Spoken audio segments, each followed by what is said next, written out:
let's try and pull them apart. Not too much, just enough. Just enough to... No, they certainly bear scrutiny time and time again, because there's a bracket in the middle here where, you just think, where's it going to end? Where does this wine end? And there's a couple that don't.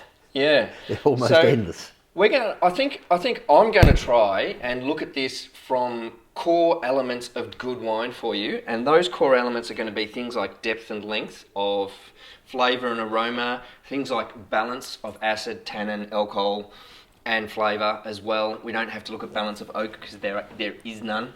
I will be looking at things like freshness and development in these wines. So the wine should still be fresh, as in it shouldn't look tired or flat or stale, but it should be developed. That is, it should be at a point where there's no puppy fat in it, there's no raw edges around it.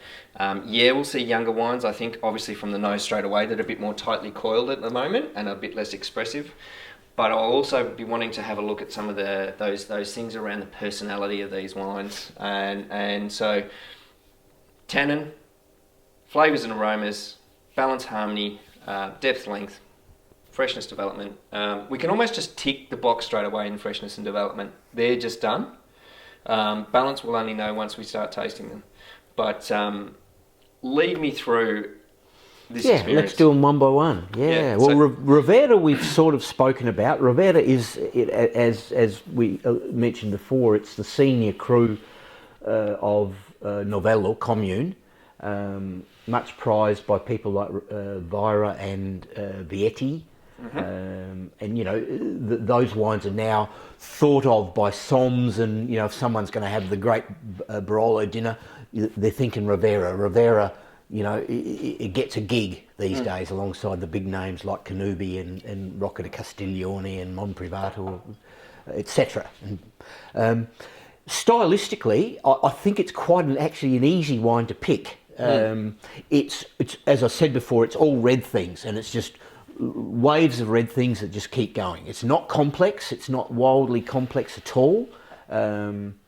It's more about persistence and the beauty of it, the sheer beauty of that red stuff and the zing that it comes out at the other end with. Every great wine has a duty to have a zing. The understanding, the control of acidity. Well, up front, one of the beautiful things we're doing here is comparing wines in context and with contrast. We have a context of drinking all Nebbiolo, all Barolo, all one producer, all one vintage, all cru level, and identical making. As identical as you could ever say. And contrast being the site. So I'm going to try and compare and contrast as I go as well. That Rivera, stunning. It just together, the sophistication in the tannins in there. The tannins are more for me front mid palate tannins. Yes. They are quite supple and plush in the context of Nebbiolo for me. I certainly get your lovely generosity of red fruits, but there's an incredible amount of secondary characters in there, complex characters in there. I love the elevage in this wine. It is just drinking beautifully now. I would love to sit with a bottle of this over the course of 4 to 8 hours. With a couple of others, and really enjoy them with some mates. That'd be an incredible way to go. So that, absolutely cracking start. When I use the term, it's not as complex as the others, that's not a put down either, by the way, because what I mean by that is that I don't get, and I don't normally see in notes, and my notes going back through them don't tend to refer to, minerality or flowers, a certain type of flower. There's no rosemary, no cigar box, no cherry liqueur. It's more fleshed red fruits, and maybe red flowers. So I'm happy not to pull any of those descriptors out and just go, geez, it just tastes good and it's got lovely fruit, because it does. It is a delicious one. I right at the moment I don't see necessarily into the sort of the truffly kind of development or those kind of things that you might see in a bit of time with a bit more bottle age. But wow. Yeah, rusty. It takes on its older characters are more of your rusty nail, your rusty water.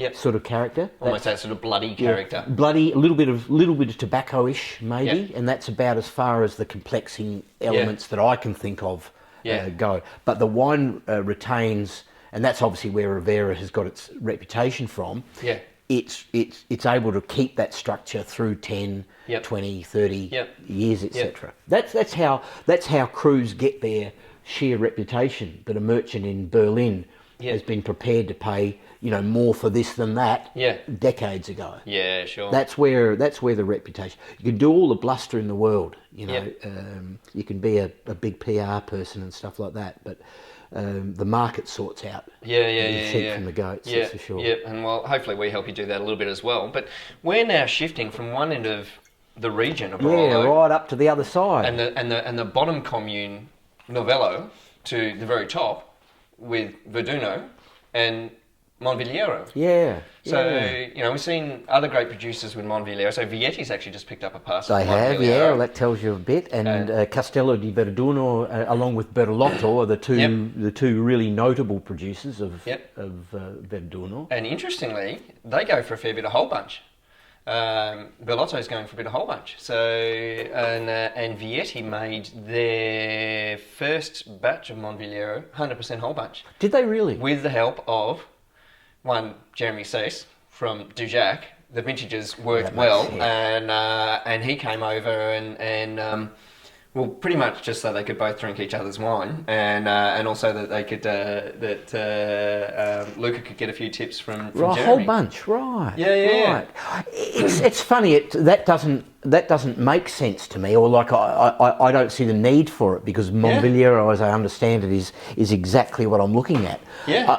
A reasonably serious Barolo, but an incredibly generous and almost fluffy. I've used the word fluffy before. What do you mean by fluffy? Fluffy means it's big and juicy and all that sort of thing, and it appears relatively unstructured, and it's given it to you all up front. Something that's just poking it all out there up front. Like a good pop song. Mm-hmm. Structured, but for ready listening. A lot of winemakers in the other areas, I've struck this more than once. If they want to drink something from elsewhere, it's remarkable the number of times they go for Monviliero. A number of times a Bertolotto Monviliero, for example, is pulled out by another winemaker. That's really interesting, because I've had Bertolotto's Monviliero a couple of times, and I can see where you're coming from. There's this sort of immediate sort of avertness of fruit. I generally find Bertolottos to be a little less developed on release. This has got more development for me, but you still see that juicy, plump kind of fruit going, bang, hey, here I am. So I'm really glad you've made that delineation between the two. And it's almost an elegant Serralunga on the bones of La Mora, on the juice, on the generosity. So La Mora, you get a little bit of raisin, a little bit of dark chocolate, chocolatey things. In Serralunga, on the juicier wines, you get sort of really black chocolate, cola, graphite. Graphite's graphite's a characteristic I see in this. I would definitely pay that. It's interesting because I think there's that generosity of juicy fruit in the sort of the front mid palate that comes in straight away. There's also a slight increase in the attack of the tannin, so that front mid palate tannin, just a little bit more attack in a good way, positive way. It's lovely tannin. You certainly see that almost slaty, graphite character that you're talking about, and again a nice line of acid in there that's working quite well. There's a persistent, consistent acid, but it's not a big attacking palate. It's not super attacking. I was just saying, slightly bit more. The tannin's still quite plush, but just a little bit more attack than the Rivera. So we've just gone a tiny step up. Fascinating to compare the first two.